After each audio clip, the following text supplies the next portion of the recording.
So I recently finished preparing for my NEET exam. You know what NEET is, right? इससे पहले कि मैं शुरू करूँ मैं आपको थोड़ा सा context देता हूँ. So NEET is the exam where 18 lakh kids fight to get into one of the medical college seats, which are 44,000 as of now. Basically there is cutthroat competition to get into one of them.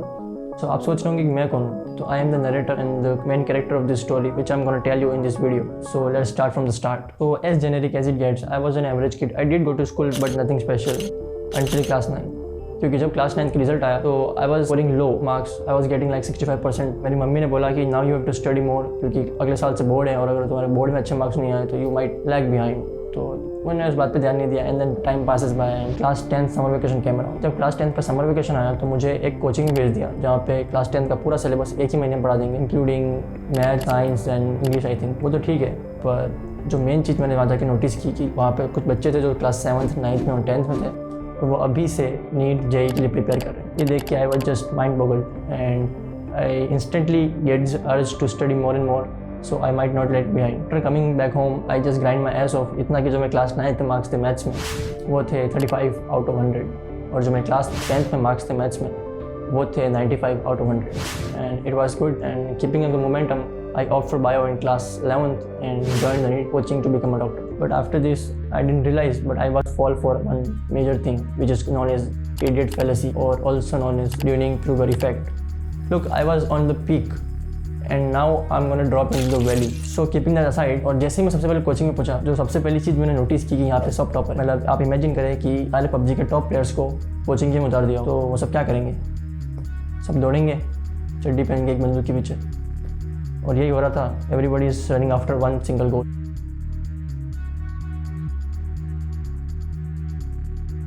Including me, I was also running towards the same goal. And जब मैंने वहाँ पे admission लिया था तो उन्होंने बोला था कि आपको एक रूम मिलेगा, तो उन्होंने ये नहीं बोला था कि उस रूम में आपको एक लड़का भी मिलेगा कॉम्प्लीमेंट्री. और मेरी उस लड़के की दिक्कत ये है कि हमारा कोऑर्डिनेशन बिल्कुल बेकार है. मतलब जब मैं सोता हूँ तो वो पढ़ता है, और जब वो पढ़ता है तो मैं सोता हूँ, and it was just all over the place. इन सब के बीच में I scored little bit less marks in my first test. Let me explain. I was expecting around 600 marks and I got 450 marks, something like that. जो division था वो था कि getting full marks in chemistry and getting decent marks in physics, but मेरे bio में बहुत कम थे. मतलब मेरे केमिस्ट्री और फिजिक्स को मिला के 320 आउट ऑफ 360 आ जाते थे, और जो मेरे बायो में आते थे वो थे 150 से लेके 200 के बीच में out of 360, which is really low for a NEET aspirant. तो मैंने भी वही किया जो सब करते हैं. I started mugging up all the examples and starting solving the modules just to get more marks in my coaching test. I just hated every minute of it. Eventually, after 2-3 months, I got my desired marks, which is 500, and I was very happy to be honest. ये खुशी सिर्फ एक दिन रही क्योंकि अब मेरे सामने एक नया गोल था. जब 500 आ ही गए तो 600 मार्क्स ला के क्लास में टॉप 10 में आ जाते हैं. और टॉप 10 में आने का एक रीज़न और था, वो था कि जब आप टॉप 10 में आते हैं तो आपकी फ़ोटो छपती है फ्रंट पेज पे, which is really cool to. और यही देख के I just started this race again. I was just grinding and grinding, but it never came around. मेरे कभी 600 मार्क्स आए नहीं. And it was the end of class 11. My average score was like 500-ish marks. In class 12th, I was like, enough of this shit. I'm gonna get 720 out of 720 this year. And that didn't happen. But I still have the same goal कि मुझे कैसे भी करके class में top 10 में आना है और 600 मार्क्स को क्रॉस करना. और मुझे अच्छे से याद है कि क्लास 12th का दूसरा दिन था और एक आदमी मिड क्लास में एंट्री लेता है. उसके हाथ में एक वाइट पेपर होता है. मुझे लगा था कि कोई क्लास में टेस्ट की डेट कंफर्म करने आया होगा, पर वो बोलता है कि you have 14 days leave holiday due to COVID-19. और ये सुन के I just rushed to the hostel. मैंने अपना सारा सामान पैक किया और I just rushed home. I was just happy for 14 days initially, और उसके बाद the break got extended 15 days more. Just kept extending more and more. Days turned into month into whole year, and my online classes started. Online classes was fine, everything was good. I was studying class 12 except for one thing कि मैं पूरे दिन एक mobile के सामने बैठता था. Earphone मेरे कान में होते थे, और I kid you not when I say that, but it is really anxiety inducing for me. I just kept on going and going. I just ignored all the things and just kept on studying.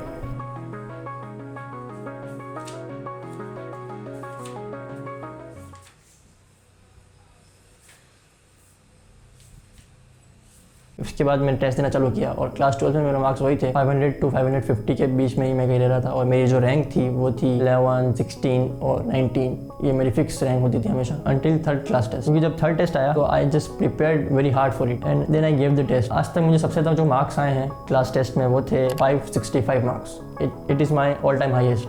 I was expecting around 540, 550 marks, but when I got 575 marks, I knew something was up. I instantly doubled down on what I'm doing at the time. मैं वही करता था जो मैं कर रहा था और just doubling everything up. अगर मैं 100 क्वेश्चन सॉल्व कर रहा हूँ तो मैं 200 करने लग गया and just double down everything. Very soon मुझे रिजल्ट आने लग गए. My score just kept going up and up. और थर्ड टाइम तक मैं ये करता रहा और 6 महीने बाद I got my name in class top 10 list and I scored 601 marks. It was my all-time highest. I was just relieved, more than happy, and it was my all-time highest goal to get 600 marks, and everything I worked towards is just really coming to the life. But after this, everything felt so mundane and monotonous, and I have this extra added pressure of being on the top and scoring the same or more marks in my class tests. And I kid you not when I say that, but it is really draining for me. And at this point, I was just missing that initial spark and fulfillment जो पहले पढ़ाई करके आती थी. मतलब वो नहीं होता जो thing that gets you out of the bed. I was just missing that at that point. And after this, I made a mistake, very big one. The mistake was that I joined multiple test series at once. So caught up in all this, I was just preparing every day, 7 days a day. Every day I have a test from like blah blah coachings, and I was just so caught up in all this. मैं बिल्कुल थक चुका था, and I was just totally burned out, and I was just like I can't do this anymore, and then I quit for 10 days. And during this break I was talking to a friend. He kept saying कि you are trying too hard for this, and उस time पे it just suddenly clicked. There is an extent where you can push your body and your brain to a certain extent. After that it just breaks. अगर आप उसको ज़्यादा ही push करेंगे and you just put a lot of expectations on yourself, it hurts. And he said कि you have to drop all the expectations and all these massive things you want, जैसे कि top 10, 600 marks, ये सब. You have to drop all this, and I did that. I just started studying again without any expectation. I don't want any marks, anything, and I dropped all the test series I joined. Only one test series I was following, which was my coaching test series. Surprising enough, it was fun again. I was enjoying what I was doing, and धीरे धीरे वापस मज़ा आने लगा था. जो ये effortless nature था पढ़ाई का, वो भी वापस आने लगा था. And I was just enjoying and feeling good about myself. Before going to bed, I was just excited to wake up next day and prepare again. And now I have zero pressure on myself. It just feels good to finish all this stuff again, and then I gave my NEET exam. और मुझे मेरी expectations से ज़्यादा marks आए. This shit doesn't make sense. I was just not even trying for it.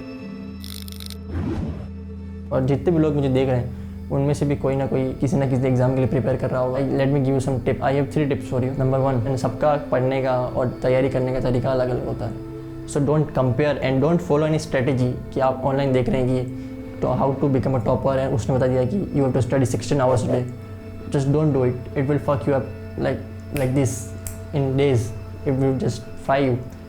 Tip number 2, keep it simple and don't overdo anything. Solve too much questions, don't read too much, don't sleep too much, or don't sleep very less. And tip number 3, which is last tip, make daily to-do list कि आज आपको क्या क्या पढ़ना है और किस time पे आप वो पढ़ पाएंगे. Because this shit really works. Experience से बोल रहा हूँ. Bye.